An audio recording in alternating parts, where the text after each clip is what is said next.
नमस्कार प्रेक्षकांनो, मालिकेच्या आजच्या भागामध्ये आपल्याला पाहायला मिळणार आहे की शौर्य आणि ऊर्जा दोघंही त्या ठिकाणी पोहोचलेले आहेत आणि दोघांनी अगदी स्वतःच्या जीवाची पर्वा न करता तीर्थाचा जीव वाचवलेला आहे। हे सगळं कशा पद्धतीने होणार आहे ते आपण डिटेलमध्ये पाहणार आहोत, पण त्याचबरोबर आणखी काही महत्त्वाच्या गोष्टी घडत आहेत आणि त्या म्हणजेच काहीही झालं तरीही या सगळ्या गोष्टी चुकीच्या पद्धतीने चाललेल्या आहेत। कारण इकडे ज्या पद्धतीने आता विक्रांतने राडा केलेला असतो, विक्रांतने ठरवलेलं असतं की तीर्थासोबत लग्न करायचंच आहे आणि म्हणून त्याने तीर्थाला किडनॅप केलेलं असतं, पण तीर्थाचा जीव ऊर्जा आणि शौर्याने वाचवलेला आहे। पण त्याचबरोबर काही महत्त्वाच्या गोष्टी अशा आहेत की ज्याचा विचारही आपण केलेला नाही, तो म्हणजे विजयाने सरळ सरळ ऊर्जावर आरोप केलेले आहेत। तिने सांगितले की या सगळ्याला ऊर्जाच जबाबदार आहे आणि ऊर्जामुळेच हे सगळं झालेलं आहे असं म्हणत ऊर्जावरती आरोप करून ती रिकामी झालेली आहे।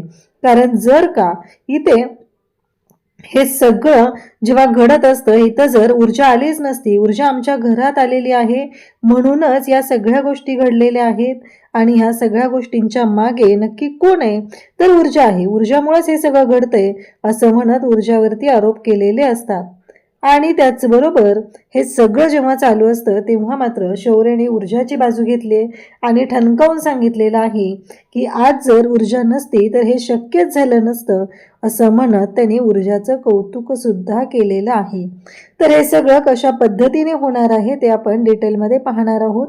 त्यासाठी हा व्हिडिओ शेवटपर्यंत पहा। त्याचबरोबर चॅनलवरती नवीन असाल तर चॅनलला नक्की सबस्क्राईब करा।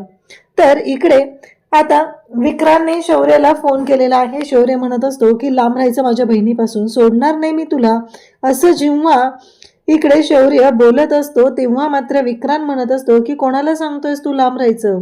अरे आता सगळी मजा मारून झाली, गोंजारून झाले, तिला टच पण केलेला आहे, तू काय करू शकणार आहे? तू काहीच करू शकणार नाही। अर्धा तास देते तुला, ह्या अर्धा तासात जर तू पोहोचलास तर तुझ्या बहिणीचं लग्न होईल, ओपन चॅलेंज आहे माझं तुला, एवढं लक्षात ठेव असं म्हणत आता शौर्याला विक्रांतने ओपन चॅलेंज दिले। शौर्य मात्र भयानक चिडलेला असतो। शौर्य म्हणत असतो की सोडणार नाही तुला, काही झालं तरीही सोडणार नाही तुला, एवढं लक्षात ठेव असं शौर्य बोलत असतो। आणि तेव्हा मात्र इकडे आपल्याला पाहायला मिळतं ते म्हणजेच की तीर्था मात्र त्या मुलीला जिने हे सगळं केलेलं असतं, जिने तिला तयार केलेलं असतं, साडी नेसवलेली असते, त्या मुलीला म्हणत असते की प्लीज माझी मदत कर। या सगळ्या गोष्टी चुकीच्या पद्धतीने चाललेल्या आहेत, या सगळ्या गोष्टी ज्या घडत आहेत त्या वेगळ्या आहेत असं चालू झालेलं असतं। आणि तेव्हा मात्र ती तीर्था रडत आहे, प्लीज माझा मोबाईल, माझी पर्स इथं पडलेली असेल, माझी बॅग असेल त्याच्यामध्ये माझा मोबाईल आहे, माझा मोबाईल आणून दे, माझ्या घरी मला फोन करायचा आहे, हे सगळं सांगितलं जात असतं। तेव्हा मात्र ती म्हणत असते की नाही, ती काहीच बोलू शकत नाहीये कारण तिच्या हातात काहीच झालेलं नाही। हे सगळं जेव्हा घडत असतं तेव्हा मात्र आता इकडे तीर्थाला तिथे बोलत असतो तो म्हणजे विक्रांत म्हणतो की शांत राहणार नाही आणि मग मात्र विक्रांत म्हणतो की आता सोडत नसतो, कारण तुला हे लग्न तर करावंच लागणार आहे। आणि त्याच वेळी इकडे विक्रांतचं एकच म्हणणं असतं की काहीही झालं तरी लग्न तुझ्याशीच करणार आहे, तुला मी सोडत नसतो असं विक्रांत ठणकावून इकडे तिला सांगत असतो। तेव्हा मात्र तीर्था रडत असते। तीर्थाला कळतच नाहीये की हे सगळं काय होऊन बसलंय, कारण तीर्था एका वेगळ्याच प्रॉब्लेममध्ये अडकत चाललेली असते। आणि विक्रांतने मात्र आता गुंगीच्या औषधाचा बोळा तिच्या तोंडावर लावलेला असतो आणि तिला बेशुद्ध केलेलं असतं। त्याच वेळी या सगळ्या गोष्टी घडत असतात आणि इकडे तीर्था आता बेशुद्ध पडलेली आहे। ऊर्जा आणि शौर्य दोघांचीही धावाधाव सुरू आहे, काहीही झालं तरीही तीर्थाचा जीव वाचवला पाहिजे। हे सगळं जेव्हा घडत आहे तेव्हा मात्र ऊर्जा आता इकडे चायचूला फोन करते। चायचू म्हणतो की मी पाहतो नक्की काय झालंय, मी त्या बाजूला जाऊन येतो असं चायचू सांगू लागतो। आणि त्याच वेळी इकडे चायचू म्हणतो की नाही, तिथं गुंड आहेत, मी आतमध्ये नाही जाऊ शकत आहे, हे तो सांगत आहे। आणि त्याच वेळी इकडे चायचू म्हणतो की मी तुम्हाला पत्ता सांगतोय, 9 नंबर आहे, पिवळ्या रंगाचं गोडाऊन आहे, चेंबूरमधून आत आला की ब्रिजच्या खालून पुढे यायचं, 5 नंबरचा रस्ता आहे, त्या रस्त्याने आत वळायचं, हे सगळं सांगितलं जात असतं. आता ऊर्जा बोलत आहे तोपर्यंत फोन कट होतो. ऊर्जा म्हणू लागते की हे सगळं काय आहे. फोन स्विच ऑफ येते. तर इकडे चायचूचा जो मोबाईल आहे तो स्विच ऑफ झालेला असतो आणि त्यामुळं आता पुढचा कॉन्टॅक्ट होऊ शकत नसतो. तर इकडे जेव्हा ह्या सगळ्या गोष्टी घडत आहेत नेमकं त्याच वेळेस आता दिग्विजय शिर्के भयानक चिडलेले असतात. ते अर्पिताला म्हणत असतात की तू का सांगितलं नाहीये बेटा मला त्याच वेळेस सांगितलं असतं तर हे सगळं थांबवता आलं असतं. अर्पिता म्हणत असते की कसं आहे माहिती आहे का डॅड, त्याला लग्न करायचंय, त्याचा विचार करा ना तुम्ही. आता मला सांगा, मागच्या वेळेस तुम्ही त्याचं लग्न पद्मासोबत तर लावून देत होता ना, मग आता काय प्रॉब्लेम आहे? आता द्या ना त्याचं लग्न लावून, करतोय ना तो तीर्थासोबत. उलट तीर्थावरही त्याचं प्रेमच आहे, मग काय प्रॉब्लेम आहे, असं बोललं जात असतं. आणि तेव्हा मात्र इकडे आताच घरातले सगळे बोलत आहेत आणि सुवर्णा सुद्धा बोलत असते. तेव्हा लगेच बोलायला सुरुवात करतात ते म्हणजे दिग्विजय शिर्के. तुम्हाला कळत नाहीये, तुमच्या डोक्यात बसत नाहीये का? कारण हे पॉसिबल नाहीये. आपल्याला लग्न लावून द्यायचं, इथपर्यंत गोष्टी ठीक आहेत, पण असं किडनॅप करून लग्न करणं चुकीचं आहे. कारण काहीही जेव्हा घडत आहे तेव्हा मात्र इकडे आता गुंड तिथं आहेत आणि मग आता तीर्थाचं लग्न सुरू झालेलं असतं. गुरुजींना तो सांगत असतो की हे लग्न चालू होऊ द्या, चालू झालं पाहिजे. आणि त्याच वेळी इकडे आता सगळेजण तिथं आहेत, वकील तिथं असतात आणि मग विक्रांत सांगत असतो की मी जे काय सांगत आहे ते ज्या गोष्टी घडत आहेत त्या पद्धतीने आता बोललं जात असतं. मग मात्र विक्रांत म्हणत असतो की तुमचा काही प्रॉब्लेम होणार नाहीये, मी आहे ना तुमच्यासोबत, मग काळजी करायची गरज नाही. आणि हे सगळं जेव्हा घडत आहे तेव्हा मात्र आता विक्रांत म्हणतो की लवकरात लवकर विधी आटपून घ्या. आणि त्याच वेळेस इकडे आता गुरुजी म्हणतात की हे बघा, सप्तपदी झाल्याशिवाय मंगळसूत्र घालू शकत नाही. मंगळसूत्र आणलेलं आहे ना, कुठे आहे ते मंगळसूत्र, दाखवा मला आणि त्याची पूजा करा. पूजा करण्यासाठी मांडा इथे. विक्रांतने हातात मंगळसूत्र घेतलेलं आहे आणि त्याच वेळी विक्रांत म्हणतो की हे बघा, घालू का आता लगेच, असं तो सांगत असतो. आणि त्याच वेळी विक्रांतला बोललं जातं की नाही, ते एक पवित्र बंधन आहे. मंगळसूत्र ही साधी गोष्ट नाही, त्यामुळं काहीही झालं तरीही हे मंगळसूत्र घालण्यासाठी तुम्ही लगेच तयार होऊ शकत नाही. पहिलं आता सप्तपदी चालाव्या लागणार आहेत आणि त्यानंतरच हे मंगळसूत्र घातलं जाणार आहे, असं सांगितलं जात असतं. आता मात्र इकडे शौर्य आणि त्याचबरोबर ऊर्जा निघालेले असतात. शौर्य आणि ऊर्जा ज्या वेळेस निघालेले आहेत तेव्हा त्यांना कळतच नाहीये की करायचं काय पुढं. या सगळ्या गोष्टी चुकीच्या पद्धतीने चाललेल्या असतात आणि नेमकं त्याच वेळेस आता ऊर्जा म्हणते की आता पुढे काय करायचं, कारण काहीही झालं तरीही आपल्याला कळत नाहीये की या सगळ्यातून कसा मार्ग काढायचा आहे. इकडे आता मुलगी जी आहे तिला हळदी कुंकू लावा असं सांगितलं जात असतं. म्हणजेच तीर्थाला हळदी कुंकू लावायचं आहे, मग मंगळसूत्राला हळदी कुंकू लावायचं आणि त्यानंतर या पुढच्या गोष्टी घडणार असतात. तेव्हा मात्र गुरुजींनी सांगितल्या पद्धतीने आता विक्रांत तीर्थाला हळदी कुंकू लावतो आणि म्हणतो चला पुढे बोला, नक्की काय आहे, आणखी काय आहे बोला, असं सुरू झालेलं असतं. आणि त्याच वेळी तो म्हणतो की लवकरात लवकर उरका, काय आहे ते, आणि काही झालं तरीही ज्या गोष्टी होणार आहेत त्या होणारच आहेत, त्यामुळं पटकन शॉर्टकट काय आहे का बघा. आणि ह्या सगळ्या गोष्टी ज्या आहेत हे सगळं जे काय आहे ते लवकरात लवकर उरकायचं आहे. आता पुन्हा शौर्य आणि ऊर्जा तिथं पोहोचलेले आहेत. ऊर्जा म्हणत असते मला असं वाटतंय की इथेच आपल्याला जायचं आहे.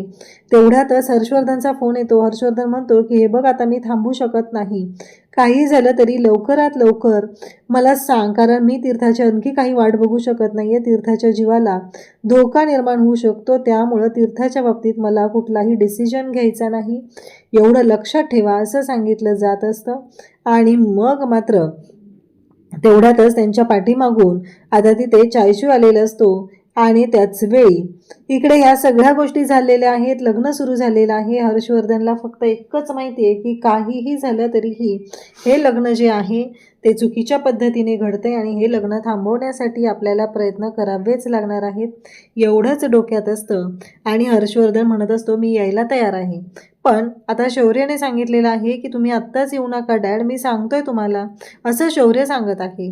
आता सप्तपदी झाल्याशिवाय लग्न होणार नाही असं गुरुजी सांगतात. आणि तेव्हा मात्र विक्रांतला ते म्हणतात की आता ही जी कन्या आहे ती चालू शकत नाहीये, मग सप्तपदी कशा घ्यायच्या आहेत असं ते बोलतात. तेव्हा विक्रांत म्हणतो की म्हणजे मी आहे ना, तुम्ही त्याची काळजी नका करू, सप्तपदी होतील, सगळं व्यवस्थित होईल, तुम्ही त्याची काळजी करायची गरज नाही, असं तो सांगत असतो. आणि इकडे शौर्य आणि विक्रांत यांच्या कानावरती मंत्र पडत असतात. तेव्हा त्यांच्या लक्षात येतं की म्हणजे इथे मंत्रपठण चालू आहे, याचा अर्थ लग्न इथेच होत आहे असं झालेलं असतं. आणि दोघंही म्हणतात की आता काही करून तीर्थाचा जीव आपल्याला वाचवायचा आहे, तीर्थाच्या बाबतीत कुठलाही अनर्थ घडू द्यायचा नाही, याच गोष्टींचा विचार त्यांच्या डोक्यात सुरू झालेला असतो. आणि इकडे शौर्य म्हणतो की नाही, मी सोडणार नाही आहे याला, काहीही झालं तरीही सोडणार नाही आहे असं म्हणत शौर्यने आता पुढची तयारी दाखवलेली असते. आणि या सगळ्या गोष्टी ज्या आहेत त्या विचित्र पद्धतीने चाललेल्या आहेत हे लक्षात आलेलं असतं. आणि त्याच वेळेस इकडे त्याने म्हणतो की तुम्ही काळजी करू नका, मी माझ्या पद्धतीने करतो काम असं म्हणत तीर्थाला उचलून घेतलेलं आहे. आणि सप्तपदी सुरू झालेले असतात. भर सप्तपदी काढत असतो तर तिथे असलेल्या गुंडांना तो म्हणतो, अरे असं लग्न कधी बघितलं नाहीस का, चल चल आधी व्हिडिओ काढायला घे, फोटो काढायला घे आमच्या इथं, असं तो सांगत असतो. आता शौर्य आणि ऊर्जा म्हणत असतात की आता मागचा दरवाजा आहे का असं ते विचारू लागतात. आणि मग चायचू म्हणतो की हो, एक गुंड मी तिकडून येताना पाहिलेला आहे, तो मागच्या दरवाज्यानेच येत होता, आपल्याला तिकडच्या बाजूने जाता येते का बघूया. कारण इकडे चायचू म्हणत असतो की काही झालं तरीही हे लोक खूप नालायक आहेत, आपल्याला तीर्थाताईंना वाचवावंच लागणार आहे असं चायचूच्या डोक्यात सुरू असतं आणि तो ते सांगत असतो. आता मात्र इकडे शौर्य आणि ऊर्जा म्हणतात की चला लवकरात लवकर आपल्याला तीर्थाचा जीव वाचवायचा आहे असं ठरवलेलं असतं. आणि मग मात्र तीर्थाचा जीव वाचवण्यासाठी यांची धावपळ सुरू झालेली असते.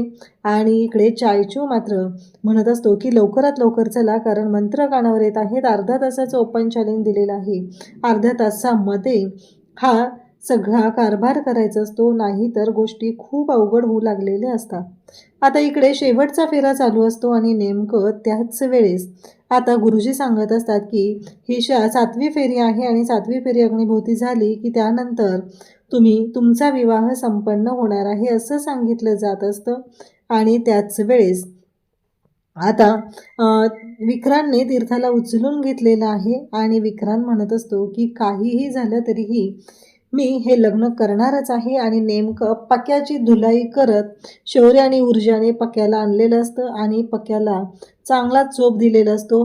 त्यानंतर विक्रांत म्हणतो, तुम्ही इथे कसे, आता स्वतःच फोन करून सांगितले अर्ध्या तासात पोहोचायचं आहे, अर्ध्या तासात पोहोचला नाहीत तर इथे लग्न होणार आहे. आणि जेव्हा आता समोर पाहतोय तेव्हा तो विचारतो की तुम्ही इथे कसे. आता हा प्रश्न चुकीचाच आहे. तरीही शौर्य आणि ऊर्जा तिथं पोहोचलेले असतात आणि धुलाई करायला सुरुवात करतात. पक्या पुन्हा जातो आणि तो त्या बाकीच्या गुंडांना सांगतो की बघत काय बसलाय, करा त्यांची धुलाई, असं तो सांगत असतो. आणि मग मात्र शौर्य आणि ऊर्जा त्या गुंडांची धुलाई सुरुवात करतात. अशी धुलाई करत असतात की ते त्यांना पुरून उरलेले असतात, ज्याच्या लक्षातही येणार नाहीये की हे सगळं काय चाललेलं आहे. आता मात्र बाकीचे गुंड त्यांच्या अंगावर येत असतात. शौर्य आणि ऊर्जानी हात मिळवलेला असतो, एकमेकांचा हात पकडलेला असतो आणि दोघं एकत्र येऊन लढत असतात. त्यानंतर ऊर्जाला दिसतं की शौर्य जो आहे तो खरं तर इकडे बाकीच्या गुंडांबरोबर लढत आहे, तोपर्यंत आपल्याला जाऊन पहिलं तीर्थाला वाचवलं पाहिजे एवढंच तिच्या डोक्यात आलेलं असतं. म्हणून ऊर्जा तीर्थाकडे जाते आणि तिने दांडकं हातात घेऊन या विक्रांतच्या पायावर मारलेलं असतं आणि ती तीर्थाकडे धावत गेलेली असते. पण नेमकं त्याच वेळेस आता तिथे गुंड येतात आणि ते तिला पकडतात. इकडे पक्याने शौर्याला पकडलेलं असतं तर इकडे ऊर्जाला सुद्धा आता पकडलेलं असतं. ऊर्जा तिच्या हातातली सेफ्टी पिन घेते, ती सेफ्टी पिन त्या गुंडाला टोचवते आणि तिथून पळत पुन्हा ती आता जाऊ लागलेली असते. या सगळ्या गोष्टी खूप विचित्र पद्धतीने चाललेल्या असतात. काहीही करून ऊर्जाने ठरवलेलं असतं की आज सोडायचं नाही, कारण या विक्रांतने आज तीर्थाच्या जीवावर उठलेला आहे, आज त्याला सोडायचं नाही एवढंच तिने ठरवलेलं असतं.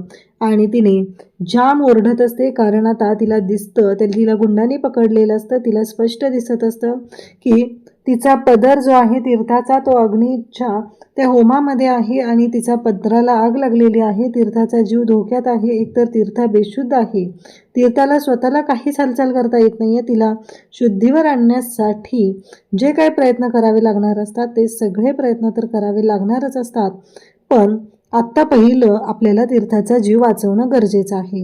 ऊर्जा जीवाच्या आकांताने ओरडत असते आणि उद्याच्या भागात आपल्याला पाहायला मिळतं की शौर्यने विक्रांतची धुलाई केलेली आहे आणि ऊर्जाने सुद्धा तीर्थाचा जीव वाचवलेला आहे. तो पेटलेला पदर अक्षरशः ऊर्जा तिच्या हाताने विझवत असते, कारण तीर्थाचा जीव तिला धोक्यात घालायचा नसतो.